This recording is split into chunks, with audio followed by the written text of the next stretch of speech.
What's going on, guys? Welcome back to Court Vision. I am AJ, and we are here with yet another breakdown, and this time you guys see it at the top there. This is Game 6 of the 1998 NBA Finals. Chicago Bulls at Utah Jazz. What should have been Michael Jordan's last game, but you guys know it's the shot, and we are going to break down the fourth quarter here. Just like the last breakdown, we're going to stop and talk and go and move and dip and dive and everything. Make sure you guys leave a like on the video if you enjoy. Subscribe if you are new. Again, we're chasing 100 subscribers. Please make sure you subscribe if you enjoy the content. And let's just get right into it, man. Gonna have a lot to say, especially about that last shot, so let's get into it. No time to waste. Here he is on offense, and he'll be coming to the foul line. Okay. So we already got to stop this for all the old school, all the old heads who say that weak fouls, LeBron James or any of today's current stars would not make it in the 90s playing basketball. Because look at this foul that was called on Michael here. Here he is on offense. Whole lot of nothing. Like literally a whole lot of nothing. So I don't want to hear it.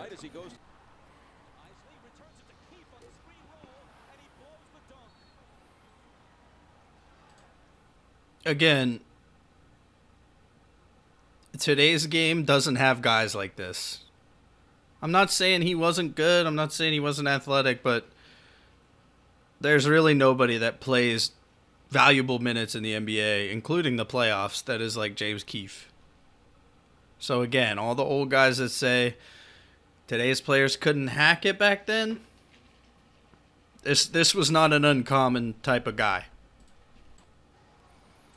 So, right here, Malone's going to hand this off to Morris. And this is something you could do, again, in high school and middle school. You pass and cut. So you see this whole side of the court is unprotected. Nobody's here. So if you can beat your man baseline, either the big or this cut for a nice handoff, that reverse layup's money. Nobody's going to step there to help. And that's exactly what happens on this play. Beats his man. He got lost. Malone kind of just helps. This isn't even a screen. This is like a pick that you run in football, like receivers picking defensive backs. But this was just the result of smart play on this guy's part. So Scotty, I don't know what Kukoc was looking at here. He wanted the play to advance a little bit, but Scotty had position on a much smaller guy. I think that's Isley again. That's the point. Or no, that's not Isley, but still, maybe Shandon Anderson. Scotty's down here ready to work, and Kukoc just staring him right in the eye. There's no problem. It's an easy entry pass, and he just doesn't hit him with it. And there's no Jordan on the floor, so this should be your primary option, Scotty right there. So now you're stuck 5 seconds to go. This is just a makeshift get open moment right here. So they know they only have 6 seconds to go. Kukoc is going to set this down screen because Rodman is not an offensive threat out here. So Kerr's going to come off of this screen. You can already see it coming. And let's see what he does with it. Tough shot. Good defense by one of the best defensive point guards. Underrated how good Stockton was. At least getting his hand on the ball. So Chicago down this whole quarter, basically. And look, there we go. We got Scotty down in the post. Kukoc wide open. So let's see what happened on that play there. So Kerr really took a hit here. Malone was basically as big as LeBron at power forward and pretty athletic. So that probably hurt him. Oh, and then he took a knee to the side. And I just want to point out also, Tony Kukoc, Scottie Pippen, Dennis Rodman, Steve Kerr, it's not like they're slouches, man. All these guys were good basketball players that helped Michael Jordan get all these titles. It wasn't just Michael. So when you guys rank players and you talk about players, the ring thing is a team thing. Michael, it was great, probably the greatest. But you cannot... You have to be able to separate rings from individual talent. It's definitely a part of the conversation. But even having one ring, I mean, only one team out of 30 gets it every year, and it's five men on the court, 12 men total on the bench. Like, it's not just about one guy. So they only sat Michael for like 2 minutes, real time. Big drive there. I mean, not a big foul, worth the call. So this is the basketball I miss. I miss these big guys going down on the block, posting up. Malone is all alone against Rodman, so that means the Bulls trust him. No help defense whatsoever. Jordan's probably going to disrupt a little bit here, but we'll see. Nope. They trusted Rodman to guard him up straight up, and honestly, Malone kind of just let him off. He let him off easy. So they're posting Michael up here because this man is the mid-range and fadeaway king. But he also can pass. I mean, he was absolutely score first about himself. But he can make nice passes, especially if he gets a double team on him. Right now, it doesn't look like he's going to get a pass off to anybody. This looks like this is all ISO for Jordan here on the block. So Stockton, or I think this is Hornacek actually. Hornacek's digging down because Pippen's on the floor here. I think this is Ron Harper. If he's smart, Stockton's got his back turned. He could slide in here. I don't know if he's going to do that, though, because he might get in the way. We'll see. See, okay. LeBron would have made that pass to Harper in the corner. Look how far Stockton is off. He might still make this pass, but this looks like a pull-up to me. So we've got Chicago's offense down to a T. Looks pretty similar from our last breakdown with the Cavs in 2016. It's LeBron's show. It's the Michael show here.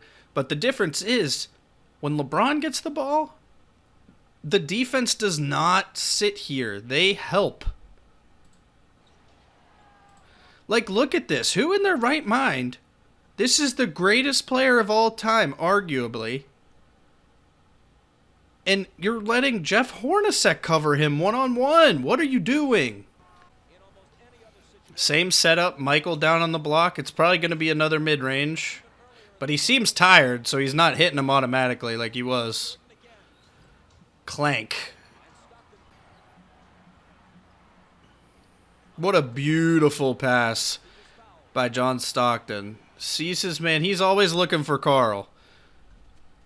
Carl's sitting in the paint here. He's waiting to get position.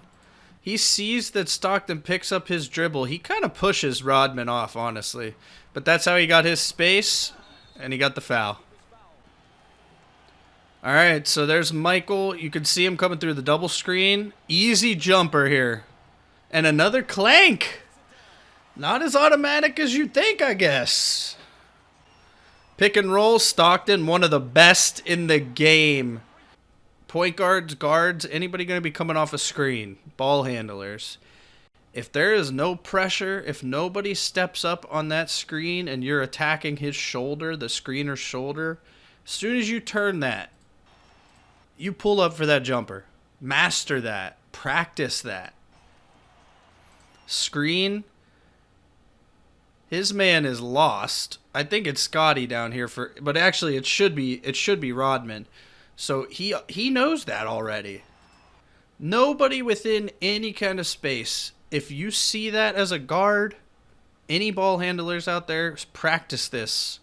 Use a chair.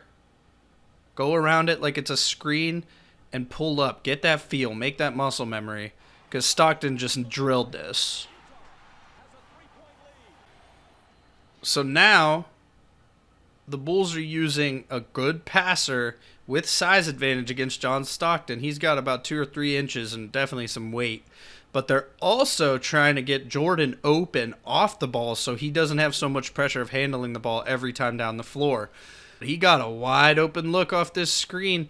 My question is, and here we go. Let's rewind this here for a coaching moment.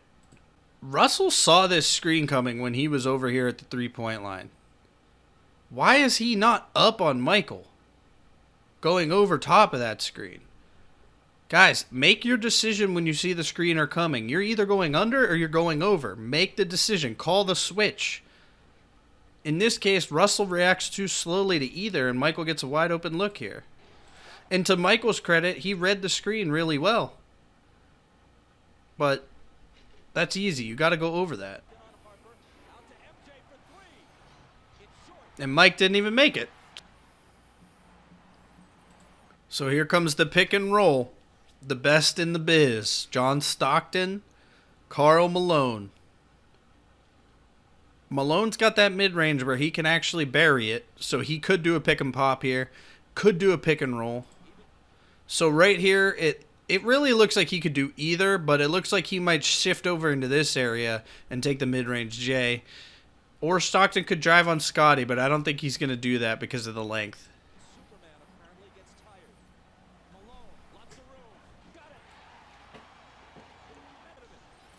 This upcoming foul is another one of those examples of today's players would be fine back in this day.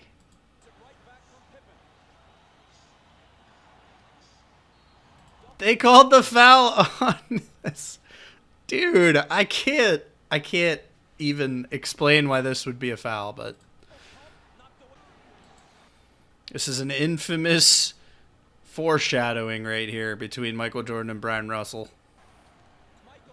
That pull-up looked great. Michael's tired. He has missed. I haven't seen him make a shot in a while watching this, so he has got to be gassed. But I say he's gassed. I'm not saying he's not clutch. So here we go. Under a minute, tie game. This is crunch time, clutch time. Malone, you could see the help coming to Scotty. Malone, not a great passer, but if Clark sets this screen on Harper, Stockton's going to be ready to shoot down here. He looked right for him. So this is almost like an instinctual, a chemistry thing, right? Like we saw Malone hasn't been passing very well in this game, at least in this quarter. But it's almost like, okay, there's a minute left. What the crap are we going to do? And he looked for his buddy, and there he is. And nails it. Stockton, one of the better shooters in history. And with that much space, easy bucket. So in this situation, the Bulls are down by 3. Michael knows it. He's going into attack mode because if he gets a shot off within, a handful of seconds, they're going to get the ball back to win the game. So he just drives there. Michael just ran past Russell.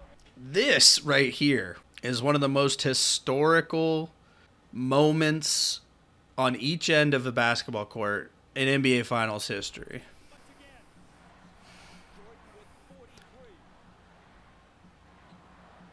So like usual, look, Mike didn't even go with this. This guy is the shooter on the team. Jeff Hornacek, knocked down from 3. Michael knows what's going on here. They're forcing it into Malone like they have the entire quarter. So Michael, as smart as he is, as much as he wants to win, he's going to make a big boy play here. Smacks it right out of Malone's hands. And guys, if you're going to do this playing, you got to commit to it and just go. Don't hesitate. Don't sit there and think about it. If you're going to leave your man and go for a steal like this, go and get it. Michael got it. No shot clock. And we're going to get into this shot. We are going to get into this shot. Okay? We all know what's going to happen here. We've seen it 100,000 times.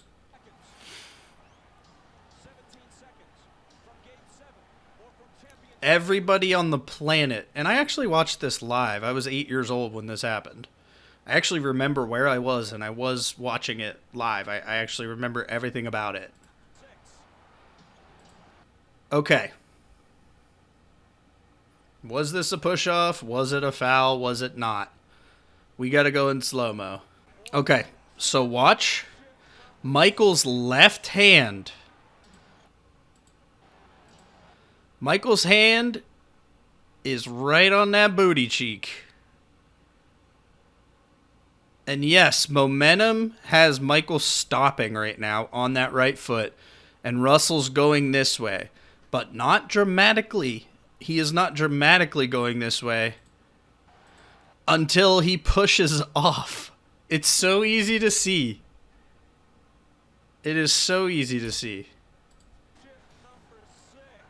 Watch Michael's left arm push off. It's not huge push off, but enough to just absolutely decimate. This right here should have been Michael Jordan's last shot ever in his career. He should have never come back. This should have been the way. This is how people should have remembered him. And it's really how I do.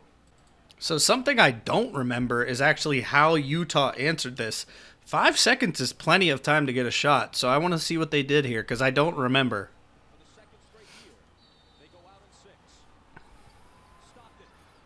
So they got it where they wanted it, Stockton and Malone, and this is the shot that they get, which is definitely not what they needed. He probably could have taken another dribble and looked to this shot or gave it to Malone. He forced that. He almost nailed that. Wow.